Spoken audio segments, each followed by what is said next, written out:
Start. भारतात 2022 पर्यंत 100 gigawatt विजेची निर्मिती सौर ऊर्जेच्या माध्यमातून करण्याचे उद्दिष्ट पंतप्रधान नरेंद्र मोदी यांनी निश्चित केले आहे. गेल्या 5 वर्षात सौर ऊर्जेच्या माध्यमातून तयार होणाऱ्या विजेचे उत्पादन भारताने 5 पट वाढवले आहे. संपूर्ण जगासाठी हे अनुकरणीय उदाहरण ठरले आहे. जगात आज सर्वात जास्त सौर ऊर्जेची निर्मिती भारतच करीत आहे. काही वर्षातच सौर ऊर्जेचे उत्पादन 3 गिगावॉटवरून 35 गिगावॉटपर्यंत वाढविणे हे भारताचे मोठे यश आहे. 10 जुलै रोजी पंतप्रधानांनी रीवा येथील अल्ट्रा मेगा सोलार लिमिटेडचा ऊर्जा प्रकल्प देशाला समर्पित केला. तो क्षण ऊर्जा क्षेत्रात सोनेरी अक्षरांनी कोरला जाईल. पॅरिसमधील कॉन्फरन्स ऑफ पार्टीजच्या 21व्या बैठकीत आंतरराष्ट्रीय समुदायासमोर पंतप्रधानांनी सौर ऊर्जेविषयी मोठा संकल्प जाहीर केला होता आणि रीवा येथील प्रकल्प हे त्या दृष्टीने उचललेले महत्त्वाचे पाऊल आहे.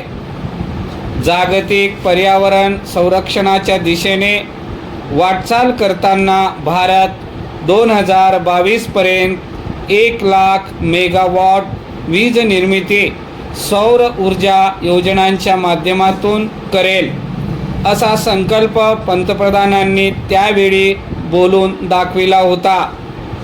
रीवा येथील ओसाड डोंगराळ भागात स्थापन झालेला हा सोलार पार्क 750 मेगावॅटचा आहे आणि जगातील सर्वात मोठ्या प्रकल्पामध्ये त्याची गणना झाली आहे. परिच्छेद.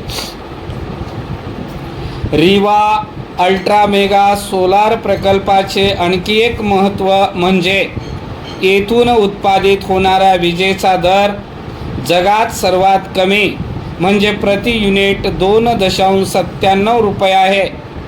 मध्य प्रदेश सरकारने एप्रिलमध्ये जेव्हा वीज उत्पादक कंपन्यांशी करार केले होते तेव्हा अमेरिकेसह जगातील प्रमुख वृत्तपत्रांमध्येही सविस्तर वार्तांकन प्रसिद्ध झाले. आज भारत 35 गिगावॉट ऊर्जेचे उत्पादन करीत असला तरी यापुढील वाटचाल खूपच आव्हानात्मक असणार आहे. या क्षेत्रात चीनवरील आपले अवलंबित्व ही सर्वात मोठी अडचण ठरू शकेल. सौर ऊर्जा पॅनेल, वीज साठवणूक ठेवण्यासाठीच्या बॅटरीज अशा वस्तूंचा चीन हा जगातील सर्वात मोठा उत्पादक देश आहे. भारतात 80% जास्त सोलर पॅनल, त्यांच्याशी संबंधित अन्य साहित्य आणि बॅटऱ्या चीनमधून आयात होतात. मोटारीपासून सोलार पॅनलपर्यंत सर्वत्र वापरली जाणारी लिथियम बॅटरी चीनकडून घेणे ही आपली अपरिहार्यता आहे, कारण भारतात लिथियम मिळत नाही. परिच्छेद. भारतातील संघटित कामगारांनी स्वातंत्र्योत्तर काळात आपले वेतनमानच नव्हे तर कामाची स्थिती, सेवेच्या शर्ती, निवृत्ती वेतनाचे फायदे आदी बाबतीत अफाट प्रगती साधली आहे.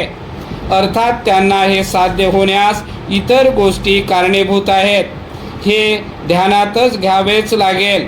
त्यामध्ये कामगारांना, कामगार संघटनांची शक्तिशाली कृतिशीलता, सरकार व संसद यांनी विविध कायदे कानून तयार करून दिलेला आधार, लवाद मंडळे, वेतन आयोग आणि सरकारने पुरस्कृत केलेल्या इतर संस्थांचे निर्णय आणि संबंधित उद्योगाच्या व्यवस्थापनाचे सहकार्य यांच्या संयुक्त प्रयत्नांचा भाग महत्त्वाचा ठरला.